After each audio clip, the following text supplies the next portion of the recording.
The Michael Hatfield RE team presents Real Estate and More.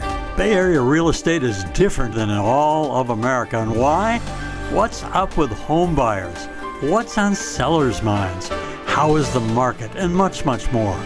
Now, here's your host, Michael Hatfield. Welcome back to the Real Estate and More show, and we are talking today about a very powerful discussion. We have a well-known lawyer back on the show whose expertise has helped shape public understanding of our criminal and civil law for decades. Mr. Michael Cardoza, renowned trial attorney, legal analyst, and a person that you have to like if you meet him. You see him often on national television, commenting and sharing his thoughts on high-profile homicide and tough criminal trials. A man with a strong passion for justice, and fortunately for us, a talent for demystifying the law, a talent for talking with people as well. Welcome back to the show, Mr. Michael Cardoza. Thank you, Michael. It's a pleasure to be here. You know, a lot of people, started their careers by either grabbing onto something in district attorney's office, but you went to three different occupations in three different attorneys' offices of the district attorney. What's that about? Some people think I couldn't hold a job, but that's not exactly true. When I was in college, the Vietnam War was going on, and they were drafting people, as you know, back then. And about my junior year, I decided that the war was not a place I wanted to be. And I did have a friend that was killed there, so that amplified my feelings, certainly, about what was going on. So I decided then, finally, almost the first time in my life, maybe I should study and not have quite this much fun in college. So I did study. I did get into law school, and while I was in law school, I had an evidence professor that was a trial attorney, and I used to love to hear his stories, the way he taught, the stories he told. And at times, the discussions we would have, I laughed because he would certainly bury me in those discussions. But I thought, whoa, that's what I want to be. I want to be a trial attorney. And somehow that passion lit up at that time. And ever since then, that's what I focused on. Mm-hmm. Well, why Los Angeles? You started in the L.A. District Attorney's Office down there with Harry Bosch. Yeah, well, I'm not sure Harry was a thing back then. But my father at the time, I grew up in San Francisco. My dad was president of the police commission in San Francisco. That's way back, and I know a lot of older people will remember Joe Alioto, the mayor, and he was quite a good mayor, and he appointed my dad to the police commission, and my father then became president. And when I graduated law school, I knew I wanted to do trial work, but I also knew I didn't want to do it in the city because I didn't want it to look nepotistic. I wanted to know, am I any good at this? I don't want people blowing smoke at me because of who my dad is or was then. He's since passed. But and I thought, okay, well, where can I go? And I thought, okay, L.A. And I went down there, took the civil service test, and down in Los Angeles at the time, the way it worked is you were graded on the civil service test, and when your number came up, you would have a choice of three jobs, either city attorney, public defender, or district attorney. And when your number was called, you go in and they say, okay, the DA's job is open. Do you want it? If you said no, then you went to the bottom of the list the way I understood it. So the first job that they told me about when my number came up was DA. And I went, I'll take it. I need a job. And I went to work, and I started working out in East Los Angeles. And I knew nothing about gangs. Because up here in Northern California, and it was in the 70s, there were no gangs. You didn't hear of gangs. It was honestly the first time, because I worked in East LA, that someone told me that Mexican Americans were a minority. And I went, what? What do you mean they're a minority? Because in San Francisco and being around the Mission District and playing baseball through grammar school, high school, college, semi-pro ball, I played with a lot of Mexican Americans, and it never occurred to me they were a minority. First time in East LA, we're a minority. And I'm like, whoa, wait a minute. And that's the first time I heard about gangs. The gangs in East LA, the gangs in Los Angeles. As I said, there were no gangs in Northern California. I remember one of the first preliminary hearings I ever did was a murder preliminary hearing. Of course, there were another DA with me as I put that preliminary hearing in, and it was Joe Morgan. Joe Morgan was one of the founders of the Mexican Mafia. And I'm thinking, well, he's not a Mexican guy. I mean, Joe Morgan. And I put that PX in, and Joe had a wooden leg. And in that leg, he would carry guns and drugs and weapons, other weapons of choice. I mean, I'm out 6 months of law school, or not law school, but away from the bar, and I'm doing a murder PX against if not the head, 1 or 2 down in the Mexican Mafia. I couldn't tell you how exciting that was. And that even lit my fire even more to do cases like that. Yeah. Isn't it amazing a success somewhere that you have leads you to be so much more motivated and so much more willing to try something even more if you have that success. So successes tend to be built on successes, and now look at you. Well, I'm not sure that's true, Mike. I mean, I agree with you to a point, but at least for me, a lot of my success was built on failures because I would fail at certain things or I wouldn't do so well. And I learned from that instead of getting down on myself too much. Of course, you get down on yourself. But I thought, okay, what did I learn from that? What did I learn from that preliminary hearing? What did I learn in that trial that I'm not going to repeat again? That type of faux pas in a courtroom. And sometimes it's embarrassing. I'll tell you a story. When I was doing a preliminary hearing, and it was one of my first, and I had a public defender, and thank God he was a kind guy, because I'm there and a lady, her home was burglarized, and I asked the question, something, how did you know that your house was burglarized? He objected. Conclusion, legal conclusion. I went, what? Uh-oh. Well, I shouldn't have. So I tried to ask it again, a different way. And honest to God, by the time I got to the end, and I'll tell you why I finally got the question right, I think I sweated through my suit. I'm going, oh my God, I can't even ask, one of the first 5 questions here. And he finally leaned over, he goes, come here. And I said, what? He goes, ask if anything was missing when she got home. And I'm like, oh, thank you. Thank God.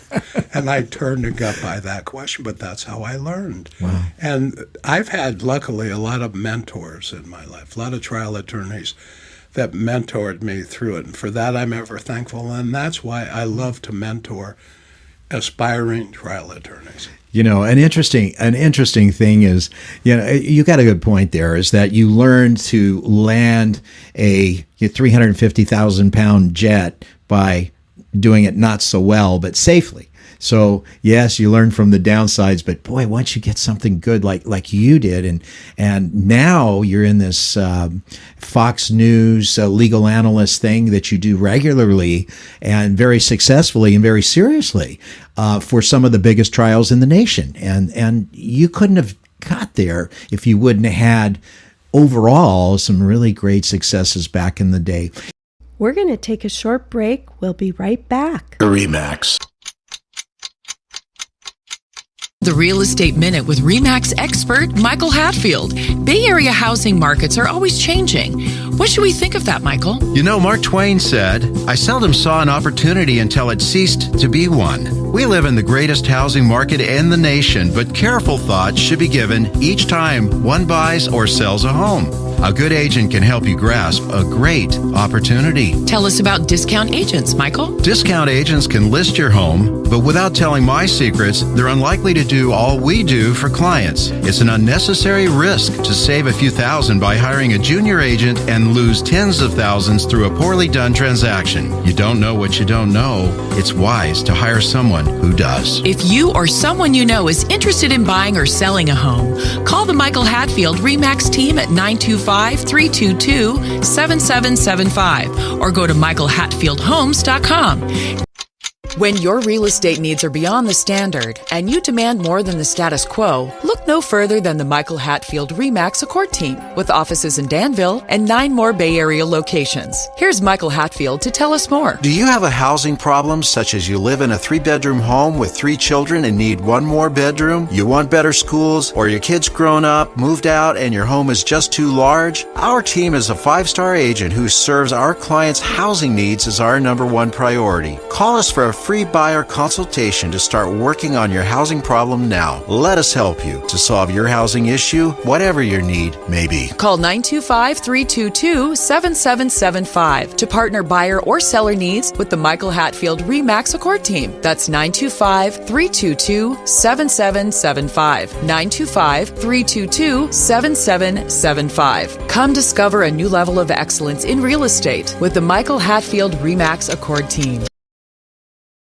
Now, back to our show. You know, Michael, one of the things I heard the other day, you were on Fox News, and it was talking about some case, and then you say when a DA takes on a case, not only do you have to do justice, but you have to give the appearance of justice as well. Can you say a word on that concept? I believe that had to be with a prosecution where they'd put together some misdemeanors and that it caused some felony to happen. Do you recall that one? Well, what it was when I was, and keep in mind, I was a DA in L.A. for about 1.5 years. Then I moved to San Francisco. I was there about 2.5 years before I went to Alameda County. In Alameda County, there was a district attorney by the name of Lowell Jensen, and he was an unbelievable district attorney. Well-respected trial attorney. He understood the job, and he always told us on the trial staff, your job is not to convict everybody. Your job is to do justice. So if you do a case or you're handling a case where you personally don't believe it beyond, and I mean beyond a reasonable doubt, then come and talk to your superiors. Let's talk it through to see if this case should or should not be prosecuted. And that's where I also heard him say, you not only have to do justice, but the appearance of justice. And that's why I like to explain to people, here's the underlying facts in the case, especially when I do TV or radio, either on Fox or Crown in the City. I like to explain to people, here are the facts, because a lot of people take a little snippet of facts and go, well, that's not fair. What do you mean? You're doing it for this reason. You're prosecuting them for this reason or for that reason. And you think, wait a minute, you don't know all the facts. Mm-hmm. So why don't you learn all the facts and then come to a conclusion? Because when people know more about the case, more in-depth facts about the case, then they go, oh, I get why you're prosecuting him. It's not for those reasons. It's because, in fact, he did it. Yeah. Oh, my Lord. By the way, folks, should you find yourself in need of top-tier legal representation, Michael is on the defense side. He's been doing this for a long time. You can contact him and reach him at the Cardoza Law Firm by calling 925-274-2900. So that's pretty interesting. I believe to be a trial attorney is where most really movers and shakers would want to go in the field of legal expertise. But one of the things that comes to mind to me is when you get set up to hold a trial or have a trial, you have to, if you're a DA, you as well as a defense attorney, you have to find the best jurors. What kind of a task is that? I laugh because picking a jury is an art. It's not a science. And the way I learned was just keep doing it, get in as many trials as you can. I've been in well over 200 jury trials in my life. I've been doing it over 40 plus years, way over 40 plus. And you just keep doing it and you learn from that. And you learn, first of all, jurors are very uncomfortable when they come in. And I explained that to them a lot. I said, I'm as uncomfortable as you are, actually, because I've got to delve into you and find out what you're thinking, whether you're going to be a good juror. I was going to say fair, and I hear that in court all the time. Judges and DAs and defense attorneys they ask jurors, can you be fair? And that little voice in my head goes, what do you mean, can you be fair? Fair to me is a whole lot different than what's fair to you. And it depends what kind of baggage you bring into the courtroom. What has been your experience? Were you raised in Piedmont or were you raised in East Oakland? I mean, those are two different experiences. Two different experiences. And what's fair to someone in East Oakland is not quite what's fair to someone that was raised in the hills and vice versa. So when I hear you, can you be fair? What are you going to say if you're a juror? No, I can't be fair. Who the heck thinks they can't be fair? Yeah, with my thinking, with the parameters I have about what's fair, yeah, I can be fair. And a lot of times I'm thinking, yeah, they'll find you not guilty. I think it's fair because, for whatever reason, I think he's not guilty or I think he's guilty. So it's an art in drawing out from people and letting them talk. You and I were talking earlier about listening. And I used to always tell my kids, listen, when you talk, you don't learn anything. Mm-hmm. When you listen, you learn a lot at times. And there are a lot of attorneys that go in and just blather on without letting the juror talk. They ask a lot of closed-end questions, yes or no. Can you be fair? Yes. Have you ever been on a jury? Yes or no. And I'm going, no, let them talk. Tell me about you, Michael. You tell me about you. You're on my jury. Have you ever sat on a jury? What are your thoughts about the criminal justice? And listen to them, what they're saying. And you can often glean a bias or a prejudice from them at times. And so picking a jury is an art that you learn from doing. And are you right all the time? Heck no, you're not right. But you do the best you can. Wow, it's amazing. Well, you had some short stories that you wanted to talk with. One had to do with a fatal crash in Pittsburgh. You want to talk about that one a little bit? That's, a lot of people in the last, I don't know how many years, Michael, 5-10 years when, we had the George Floyd. Okay, George Floyd killing was god-awful. And that officer should have been convicted and should be in prison for what he did. But where we have taken that, to me, is like, wait a minute, what do you mean defund the police? Yeah. And my question right now is, hey guys, how's it all working? Because when you say things like that and you take policemen off the street, you're not going to have good law enforcement. You're not going to have people obey the rules, the laws. And the way we've had it, now I think we're coming back and realizing, wait a minute. I mean, how many of you that are listening out in our freeways have watched people drive by you at well over 90, weaving in and out because we don't have enough chippies or highway patrol on the street. We don't have enough policemen on our streets, and people drive like crazy. Well, out in Pittsburgh, Antioch area about 2 months ago, there was a guy driving, weaving in and out, going over 100 miles an hour. The CHP lit him up, turned their lights on as they were getting off, I think it was Railroad, and he makes, I believe, a left-hand turn there, runs right through a light and hits a car and kills the passenger. The driver was injured. He was, from what I understand, and he went to high school at De La Salle, was quite a football player there, and was a coach and had a young fiancée, and she dies. And what's the first thing people start talking about? The police chasing. Well, it's the police fault. And I did say, when I was on television, I said, wait a minute, let's go back to the get-go. Who was driving 100? Who blew through the red light? You mean it was because the cops lit him up? That's why? Or do you think he would have done it anyway? But everybody's knee-jerk, not everybody, but some, let's blame the police for that. And I go, no. The guy that's driving is at fault here. Let's look at that. And then from there, decide about when should or shouldn't a police officer do a chase. But in that situation, I think they chased him for a block or two, and that was it before the accident. So I don't know all the answers, but I do know we need police. We need a lot more of them, and we need them better trained, and we need high-quality people out on the street.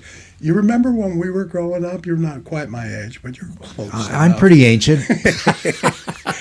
Well, remember that? I mean, I grew up in the city, and I remember people in high school and in college going, I could be a policeman. My dad was, my grandfather was, and it was a family tradition. And people were proud to be police officers.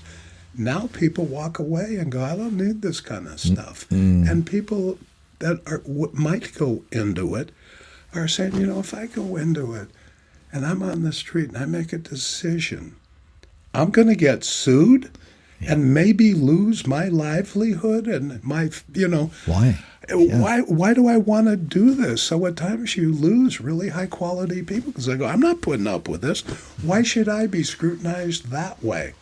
Now, should they be trained? Should they be sensitized to what goes on? Absolutely. But to say, let's defund them, let's lessen, I just don't get it. I really don't. Maybe that's because of my age that I look at this and go, nah, you're doing it all wrong. Right? We're going to take a short break. We'll be right back. There's a shortage of Bay Area homes for sale, and you've been watching home prices rise year after year. And now your home is worth a great deal more, and you're thinking, time for something new. Why not sell before interest rates and market conditions change everything? You'd like experts who can help you get the best deal possible, negotiate on your behalf, and work hard to ensure a smooth transition. List your home with us. If you're buying or selling a home, call us now. Working with Michael and Nancy, I was a first-time home buyer and I was very nervous about the process. I didn't really know what to expect. Michael and Nancy were able to take that fear away from me and answered all of my questions. They were right by my side the entire time, and they really helped me find the perfect home for me, and I'm so thankful. For excellence in real estate, call the Michael Hatfield RE/MAX team at 925-322-7775 or go to michaelhatfieldhomes.com. Now, back to our show. Yeah, you said earlier that listening has a lot of value. If I'm talking, I only know what I know. If I'm listening, I know what I know, and I know what you know about that situation. And I think as we gain vintage, we get a little more, I think we get better at looking at situations and saying, well, that's because of this. It's not because of that. And that's really, I think, what happens there. Well, also, I'm sorry to interrupt, but a lot of times, too, people talk over each other. Yeah. It's like, well, I know what I want to say, and hurry up, finish what you want to say so I can say what I want to say. And it's like, no, listen, and that's part of the problem with what goes on in our society, in my opinion, that we don't listen to each other. We don't listen. And we don't take a step in that other person's shoes, and say, okay, explain to me why you think X. Tell me. And then listen. Yeah. Go, okay, well, here's why I think we shouldn't do X. I don't think we should do that. And you have a conversation. I have a friend in San Jose that's a brilliant guy. He works in technology in courtrooms, and he and I are politically polar opposites. Oh, yeah. But we like each other, we love each other as friends, and we talk to each other. That's my friend Drew. And we talk. And I listen, and he listens to me. And we can walk away going, hey, man, I love you. I don't agree with you, but I love you. Okay, got it. And we don't get at each other, and that's how it should be. And there are times he'll change my mind about things. I'll go, Drew, I never thought of that. Oh my God, that's a great point. And people don't do that.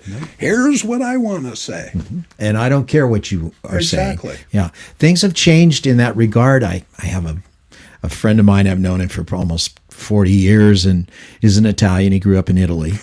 And so we went over on a vacation more than once, and we would go down to the coffee shop in the morning. We'd sit there for 3 and 4 hours talking to the local guys and ladies, and you learn so much by working inside of a group of people that have great things to say.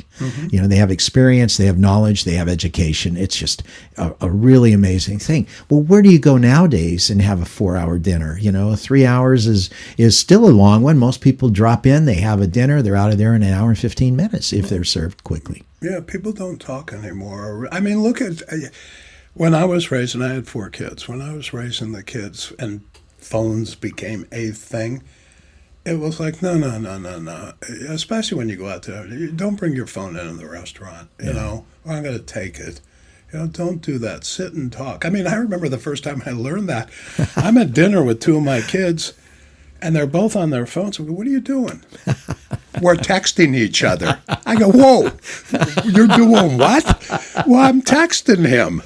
And I'm going, you can't talk? I go, give me those phones. But that's the craziness of it, you know? It really is. You know? Well, I can't believe it, Michael, but we've talked almost out of time. You're kidding. You know, I'm not. We didn't even get to the other stores. We're going to have to do something about that. But if you want to leave our audience with a really great thought today, what would that be? You know, for kids, it would be when you decide either in high school or college what you think you want to be. Like, I want to be an architect. Okay, fair enough. Or I want to be a trial lawyer. Fair enough. Go shadow somebody that does that job. Try your best to get into an architectural firm or a law office. A lot of them will take you as long as they don't have to pay you. You know, do it for free. And you're investing in your future.